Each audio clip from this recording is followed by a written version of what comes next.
Live from our hurricane headquarters with real-time analysis from some of the nation's top meteorologists, this is Tracking the Tropics, powered by Bose Electric.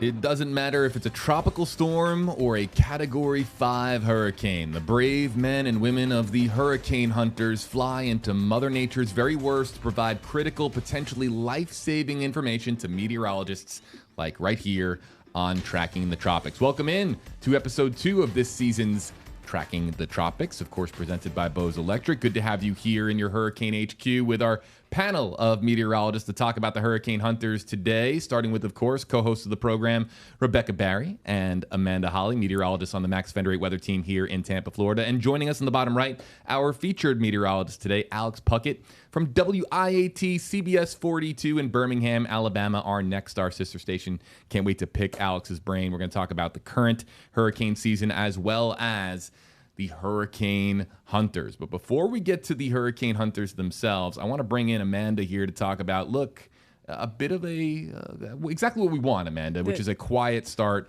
to hurricane season, correct? Exactly what we want. Yeah, we are talking about development in the tropics, very quiet, at least in the Atlantic. Still not looking at possible development over the next 7 days. So the National Hurricane Center keeping an eye on things, but a lot of things quiet because of some Saharan dust that we've been talking about, which is very normal for this time of the year. And even when we look at the longer range forecast, so beyond that 7-day time frame, we're not really looking at possible development in the central Atlantic, the Gulf of Mexico. You see the area there highlighted off the coast of Mexico, the southern coast. That still has the possibility of development. And we're looking at the June 18th through the 24th time frame. But this is not new to them. In fact, it's been very busy in the Pacific. They've had an active start to their season. They're already on their C-name storm with another area of possible development behind it. We've got Tropical Storm Barbara out there, Tropical Storm Cosme, and those are kind of moving off and going to likely dissipate. They're moving off to the north and moving into some cooler waters there, but there's another area that will likely develop behind that as well. None of those are of consequence to the United States. Obviously, they're on the other side of Mexico, but just giving you an idea of what we are watching out there right now. Busy tropical Pacific, quiet Atlantic. That's what we like. But we do look close to home. Again, June development regions are in the Gulf of Mexico. They're off the coast of the Atlantic, so we're keeping an eye close to home. Luckily, though, right now, we are not seeing anything organized. Now, we are tracking tropical moisture. If you're in the Tampa Bay area in the state of Florida, we are looking at elevated rain chances over the next few days. This tropical moisture coming in from the Atlantic, and it's actually going to kind of spread in through the southeast, helping to enhance some of those rain chances as we head into early next week before it shifts out into the Atlantic once again. Now, we need the rain here in the Tampa Bay area. We've been keeping an eye on that drought monitor, still looking at that severe drought. We are going to get it with that extra tropical moisture around over the next few days. But again, thankfully, it's not going to have a name. We like that, right? Andrea, Barry, and Chantal, those are the first 3 names that we will get to on this list of the 2025 Atlantic hurricane names, but not looking at those in the near future, guys. We're talking about possibly an active or an average or just above average season. We talked about the numbers last week on Tracking the Tropics. We sure did. And of course, we have to mention it every time. There's a Rebecca and a Barry name. Yes. On this list. Is Alex on it this year? No, we already. Not this year. Andrea, is it? Andrea this year. This year. Alex, let's bring you in. What do you make of so far the NOAA season predictions? Obviously, Colorado State has a great team over there. They put out predictions as well. What are you keeping an eye out for this year? Well, so far things are kind of unfolding how you'd expect a season to unfold, right? I mean, we've talked about the Saharan dust. Things so far are fairly quiet. It's pretty early in the season in the Atlantic Basin, so that makes sense for us. And you saw the long range development forecast. They're saying if it's in the Atlantic, it's probably near the Bay of Campeche. Again, this time of year, that makes sense. So right now, things kind of unfolding as you'd expect. There's that Saharan dust, and again, this part of the season, early in the season, you expect that to be around.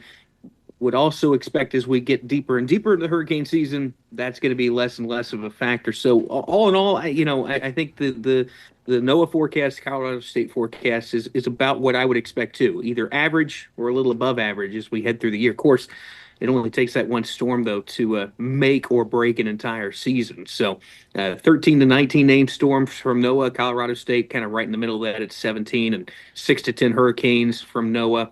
9 from Colorado State, 3 of 5 major hurricanes from NOAA, and then 4 from Colorado State. So again, they're all kind of in the same spot. But again, it's where, if those major hurricanes form, where does it hit? Does it stay over open water, or does it impact you guys in Florida, here in Alabama? That's sort of what defines the season, right? Absolutely. And something else that we talked about last week was, the GFS-icanes that are still not there. Still trying to produce it. But we talked about those, so people on social media sharing those things that never materialized. Yeah, so to touch back on that, let's bring that full circle, right? So all of that content that exists on places like YouTube and X that were like, look at these long-range models on the GFS that materialize into absolutely nothing. That content still exists out there, right? And it's still floating around, causing anxiety. And I still see these old posts popping up in my Facebook feed. So, we preach that every year, too. Always look at the date of when something was posted. If the error has a name, the GFS-icane, like it's clearly a common error. What's the ChatGPT way to say I told you so? Like, oh, this was a previously identified solution. Well, one organization that we know is not paying attention to GFS-icanes, I can't even say it like as Amanda says it, is, of course, the Hurricane Hunters, which we talk about all the time on this show, especially when a storm is being tracked, because we're monitoring flights. And Amanda, for our Surviving the Storm special here at WFLA, you had a chance to do something really special with the Hurricane Hunters and actually get to talk to them, right? Yeah, so I have a little story that we put together for our Surviving the Storm Hurricane special. Got to go see and talk with them, get in their plane and talk to them about their experiences flying through hurricanes, why they do it, and how invaluable that data really is to us as meteorologists. Go ahead, take a look. Every hurricane season, as a storm is brewing and you're preparing to evacuate, a small group of scientists and pilots are doing the exact opposite. They're flying right into a storm. They're known as the Hurricane Hunters. We know what the power of hurricanes can do to trees, cars, streets, even our homes. Now try to imagine being in an airplane and flying straight into that fury. We just hit a pocket of lightning, and the whole interior of the aircraft is lit up, and you can hear the radios pop. Pilot Andrew Reeves and his commanding officer, Captain Nate Kahn, have each put their lives on the line time and time again. They are part of the National Oceanographic and Atmospheric Administration's Hurricane Hunter program. A lot of times people ask us if we're scared when we do this. And I would say absolutely, but in the moment, it is so focused and so trained that you're not afraid when you're doing it. Buddy. The Lakeland-based Hurricane Hunter crews risk it all to get the critical information that give forecasters essential insight into the strength, size, and path of hurricanes. Each mission takes an entire team of pilots, engineers, flight directors, and scientists. Everyone knows what's at stake. We're out there to collect information for the communities. What are they going to experience when a storm makes landfall? Trying to improve the forecasts so there's more lead time to prepare. The data that each Hurricane Hunter flight collects is sent to the National Hurricane Center in Miami in real time. The goal is simple: improve the accuracy of hurricane forecasts. So we're constantly communicating with the ground, the Hurricane Center, to make sure that we're collecting the data sets that are really important for understanding the current state. And then, of course, it all goes to the models. It might surprise you that the Hurricane Hunters use two 50-year-old P-3 Orion turboprop aircraft with no significant structural modifications. Captain Kahn says the key is to ride the storm. Go with the flow, no matter how rough that ride might be. We allow the storm to push us up and push us down. If we tried to maintain a set altitude, the storm would break the airplane. I've seen the airplane drop 1,500 feet and then come back up 2,000 feet and then come back down another 1,000 feet in the course of seconds. So it's really like being on a roller coaster. These two planes are actually nicknamed Kermit and Miss Piggy. But don't let the whimsical names fool you about what's inside. These planes are filled with sensors from nose to tail.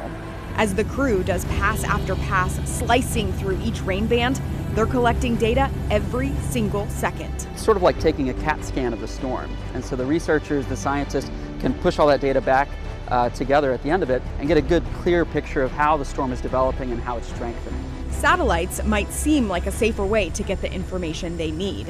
While they can see the big picture for each storm, satellites just can't see everything. Especially in those really intense hurricanes, you can go from 40 miles an hour to 150 miles an hour in Cat 5 in a matter of miles. A satellite doesn't know anything that's happening. The airplane does. One of the Hurricane Hunters' most effective tools is the dropsonde. They launch these instruments into the storm, which sends back real-time readings on wind speed, temperature, and barometric pressure. What's really important when you go fly is not just one instrument, it's how you tie together. So the dropsonde's one piece, tie it with the radar, tie it with the SFMR, tie it with some of the other sensors we have on. That together gives you the picture that we really need, that 3D picture of the storm. Now, a new tool could help sharpen the forecast even more. One of the exciting things we're doing at NOAA is using new technology like uncrewed aircraft, uncrewed marine systems, to get us data that we just couldn't get in any other way. Captain Bill Mowat says NOAA is now using autonomous drones that can fly within 100 feet of the ocean's surface. They can safely circumnavigate the eye wall, often the most dangerous part of the storm, without putting lives at risk. It's showing us that some of the things in our models, we need to adjust. And so hopefully, we're gonna take this information, we're gonna make some tweaks to the model, and hopefully that results in better forecasts. But while drones offer exciting potential, it's still up to the hurricane hunters to collect the critical data that saves lives in a place many of them also call home. It's a pretty unique feeling flying a storm that is also hitting your home. And for many of us, of course we live in the area, Hurricane Milton made landfall. We were the crew of the last mission before landfall, so we're literally flying miles off of Tampa Bay, St. Pete. We can see the effects, we can see the hazards, we're up there flying, collecting the data. And while they're riding the storm high above us, the hurricane hunters have a message for everyone down on the ground. We just ask people respond to that. Be responsive, be prepared, because that's what makes all this worth it. From the eye of a hurricane to the meteorologist's desk, each mission provides a clearer picture and a better chance to prepare for what could be headed our way. In Lakeland, I'm meteorologist Amanda Hawley. So it really was an incredible experience to get to talk to them and hear their stories and experiences of flying through these storms and why they do it. They know that the information that they are collecting is so critical. And obviously, as us meteorologists, we know and value that information as well. So really cool experience there. And, the new technologies that they're working on are really impressive as well. So I kind of just ask the immediate question that comes off the top of my head. Are the dropsondes going to fall into my house? No. That's the first thing I think of. It's like, my God, I know that they're so crucial for collecting data, but what happens to them? Yeah, so they drop to the ocean. They only drop them over when they're flying over the water. Okay, great. And so they do fall in the ocean. They're very small little boxes, and then they sink as they get eaten by a fish. Yeah. So a hurricane's not going to blow it into a beach house or anything like that. No. They're very small. They're like little handheld little things. Okay, that's good news. I have more questions, but that was just the one I wanted to get out of the way immediately. Yeah, for sure. Alex, your experience, I mean, we use this data all the time as meteorologists, right? Or you as meteorologist, even in Birmingham, Alabama, when a storm is heading up your way. How closely are you as a meteorologist paying attention to a hurricane hunter flight? Oh, we're always looking at the latest flight data. I'm one of those people, especially, I love the dropsondes, right? Because you're getting that vertical profile of what's going on in the storm, right?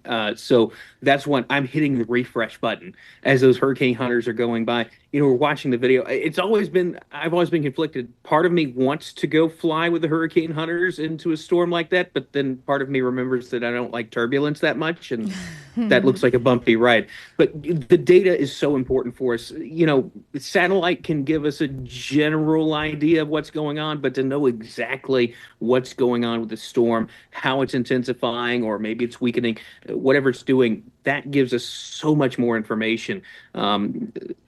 The hurricane hunters really are just an invaluable tool for us to forecast the intensity, the track, and they really let us know a whole lot more about what's going on under the hood when it comes to these hurricanes than something like just satellite can.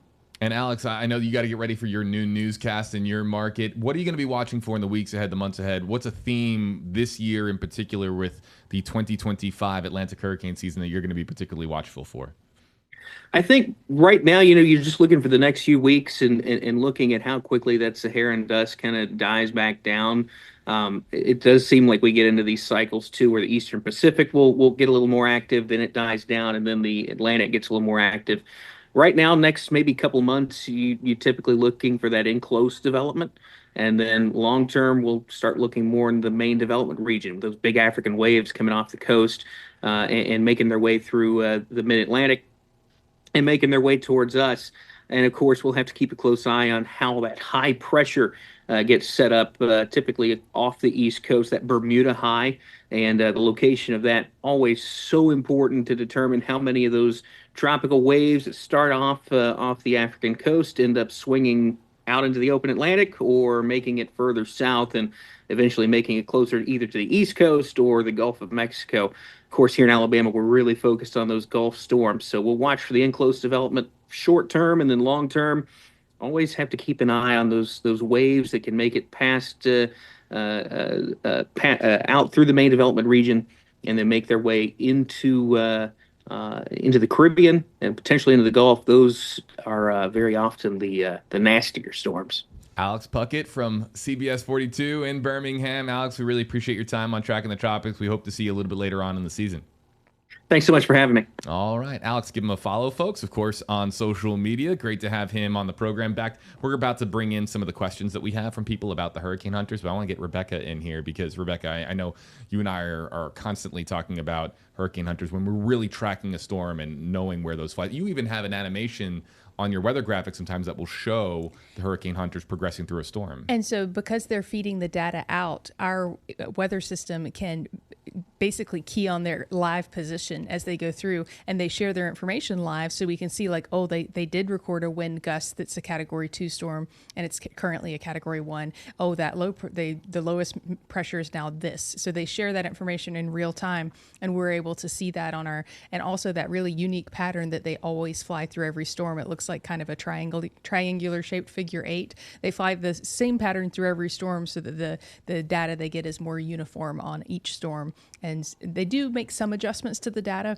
Sometimes you'll see a wind gust that's a Category 2 storm, but they keep it a Category 1 because they do have to they have to take different things into account as far as real data goes to interpolated data. But we're watching that, like a hawk every time, especially when storms are, when we're in the cone, all bets are off. And so we're glued to those Hurricane Hunter flights. I want to start to get in some of the questions and comments. You can, of course, interactively on Facebook Live, on other social media platforms, ask a question right now with any of the hashtags you see around your screen. Our team is looking for your questions during the live, of course, broadcast here, the live stream of Tracking the Tropics. Let's get to this one, and it comes in from Hannah. And it's a great question because, Amanda, a little bit earlier on in the program, you were talking about the Pacific and how active it's been there. So Hannah wants to know, hashtag Hey Amanda, do they have Hurricane Hunters on the Pacific side too? Oh, correct me if I'm wrong, Rebecca. I do think that they fly through some of the storms in the Pacific. They're not quite as active over there because those storms impact a lot fewer people.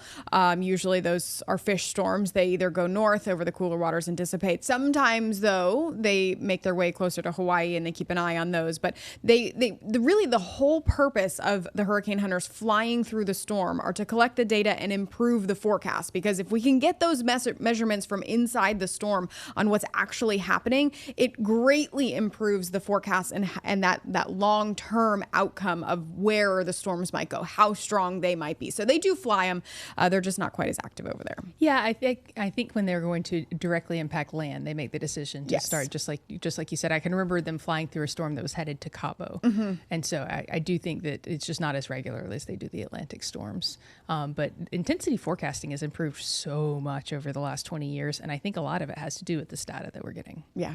Another great question coming in here. We've got a few in the queue here. Ashley wanting to know, hashtags for our two co-hosts of Tracking the Tropics, Amanda Holly and Rebecca Barry.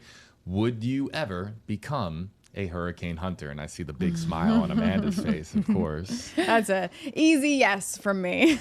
Yeah, I would love that. I do think from watching that video that we were playing over and over again, that I'd probably be like the hurricane hunter mom, like, why aren't all these things tied down? Like, we knew we were flying into a hurricane, guys. Why is everything falling down? It's really funny. When I was talking to a couple of the guys there, they said that they rate the turbulence on how messy it gets after they fly through some of the roughest parts. So they literally... They'll fly through it. It'll get a little bumpy. They're like, and ooh, that's they look back Category 2. down the aisle and they're like, no, there's not a lot of stuff falling off the shelves. We're good. I'm like, why isn't everything tied down? Why is this not like a sailboat? Yeah, the coffee machine was tied down. You'll be happy to know. Well, it's important. If you lose the coffee, we're not. It gave me like Mechanical Bull vibes. Yeah. Yes. You know what I mean? When you see them. And so this is the part where I get to tell you. So I flew into Irma with the, not this Hurricane Hunter group, but the 53rd Weather Reconnaissance Squadron, the Hurricane Hunters, out of the Air Force Base. Biloxi, thank you. And that was a 12-hour flight. And it was actually, that was the flight where Irma made the turn north. And I remember there was this moment on the aircraft where they said, oh, there it was. It was just this push north along Florida's Gulf Coast. And yeah, it was bumpy. And I'll never forget when I said, where am I going to sit on the flight? And they pointed to this tiny metal bench. I mean, the depth of this bench might have been 3 inches. Yeah. And I basically stood the entire flight. I mean, I've heard the bathroom situations can be less than ideal sometimes too. Yeah, 12 hours. It was, bathroom tiny. You go on the way there and you go on the way back. Not while you're in the storm. Not drinking any water. Will there ever be a day where we're not talking about ever being on a Hurricane Hunter flight? Magnolia wants to know, #HeyRebecca, and we'll start with Rebecca Barry on this one. Do you think they'll ever switch from manned flights to drones only? Wouldn't that be safer? I think so. I mean, as much as I want to be on that flight and feeling those bumps, you know, the way that technology's going, I can't imagine that that wouldn't at least be a consideration or a push for that, especially for some of those smaller tropical storms that are way out in the middle of nowhere. And it would be cheaper, more efficient, safer, all those things. Yeah. So, I mean, one of the things that I could do a whole nother story on are the newer technologies that they're testing out. So the dropsondes, they've been around for a long time, but the way that they describe them to me is if you think of the hurricane as a donut and you're basically putting a toothpick in points of that donut. But these dropsondes that they are sending, the newer technologies, right? So they are using unmanned drones. They are using sail drones, these autonomous submarines, essentially, that go under the water down to 600 feet. And then there's these sail drones that are like little unmanned sailboats that they're flying through the storms as well, that they're sailing through the storms. But all of those things are being tested out right now. I think the unmanned drones are actually one of the coolest things because they're basically, they launch them out of the Hurricane Hunter aircraft and they are fully autonomous. They have a programmed track. And one of the coolest things is they can fly within 100 feet of the surface, getting those surface wind speeds, and they can stay in the eye a lot longer. So they can basically circumnavigate the eye the entire time where those strongest wind speeds are, getting that data. Whereas the Hurricane Hunters, they have to punch through the core and, you know, they have to go in and out of it as opposed to staying in it the whole time. So, one thing that we've talked about on this show, especially at the end of last year when we did our season wrap, is that really over the 6-7 years that we've been doing Tracking the Tropics here at WFLA, we have noticed that track forecasting has improved. Mm-hmm. And, intensity forecasting is hopefully going to play catch up as well. But the track forecasting has really improved. And what we mean by that, folks, is that long to mid-range models are showing greater consensus over time as to where a storm is going to go. I want to ask you both, we only have a few more minutes here on this episode, but how much of that is just improvements in model data, or is it AI? Is it the Hurricane Hunters? How do the Hurricane Hunters fit in with track forecasting specifically, in your opinions? Well, the data that they give us and those tweaks, just like in Amanda's story, that they got some new information with the newer technology, and they're going to hopefully make changes in the model to even make them more accurate. Yeah, absolutely. They're constantly changing our forecast models. And I do think in large part it has been some of the changes. The GFS we've seen improve greatly over the past 10 years because we've put some money into it. We've changed the algorithms just a little bit more, but these newer technologies are showing us that we need to make even more changes to the hurricane specific models. But it's because of the Hurricane Hunter data that we're getting that we're learning these things. I want to end our show with a fascinating question that I've never seen in our 7 years doing this show. And it's an interesting one. It comes in from Bailey. We only have 3 more minutes on the program. Bailey wants to know, #Hey Amanda, we'll start here with meteorologist Amanda Holly. What keeps a meteorologist up at night during hurricane season? That is a first that we've gotten. Yeah. I mean, obviously, you don't ever want a storm, a Category 5, a major hurricane to come, to our area. I have family that live here, so obviously I think about that throughout the entire season. But I wouldn't say that it keeps me up at night because I really have to push it out of the back of my mind. I would worry 24/7. You could worry 24/7 about it, but it goes back to our fundamentals of as a meteorologist. Be prepared. That is the one thing that you can do to lessen your stressors throughout the season. If you are prepared and you know what you're going to do if that major hurricane comes here, are you going to evacuate? Do you have your supply kit? It really takes the stressors off and doesn't keep me up at night. The people that don't evacuate that should keep me up at night. And in general, in my entire career, rip currents keep me up at night. If I used to be a forecaster for the East Coast where it's a much, much bigger problem, but on a holiday weekend, I would look at the rip current risk and it didn't matter what I said on television that day. I knew someone was going to die. Yeah, that's the thing I was going to think of was clearly, the people that we know just couldn't evacuate or chose not to. And we hear about it all too often. And that's something that we have tried to work on as well. What keeps me up at night is Chief Meteorologist Jeff Berardelli not figuring out what this button does in the Stream Center, and if I'm at home and he's trying to get the message out because of course this show is so reliant upon technology and streaming all working together. Not a meteorologist, but I want to make sure that all of our meteorologists here have the ability to do continuous coverage. Any final thoughts on this episode? We got about 30 seconds before we wrap up. Anything that we should mention as hurricane season continues here in June? Well, we're going to keep an eye on that Saharan dust. We like it this time of the year. We're seeing the current plume kind of thin out, but otherwise we're looking good for now. And Hurricane Hunters, pick Amanda. This season, cross fingers. For Amanda Holly and meteorologist Rebecca Barry, meteorologist Amanda Holly as well, I'm JB Buno. Thanks for joining us on Tracking the Tropics, which of course streams on our platforms, including the WFLA app on your smart TV. That's of course on Roku, Amazon Fire TV, Apple TV, and Samsung as well, with new episodes dropping on Tuesdays right here at this time, 12:30 Eastern, 11:30 Central, or we also have additional episodes when storms form. Thanks so much for joining us, folks. We'll hopefully see you next week here on Tracking the Tropics. Find Tracking the Tropics on these platforms. And for storm updates, the latest models, and helpful resources, visit trackingthetropics.tv.